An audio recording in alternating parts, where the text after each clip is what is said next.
Magandang gabi mga ka-OFW, doon sa mga taong nagsasabing naghihirap ang buhay namin dito sa Kazan.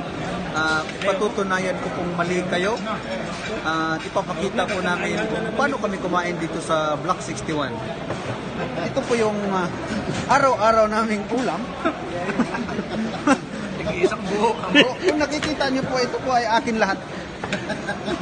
Walang bawas, walang kulang. Marami po tayong vegetable in case po may stroke tayo, walang problema yan. Kaya-kaya yan, walang problema. So nakikita nyo po may extra kami pag nagkulang, wala namang problema. So tignan mo doon sa ano. Huwag masyado, baka makulong ka. Right? So yun lang ang sasabihin ko mga kaibigan, hindi lahat dito ay lalaki. May babae. May babae.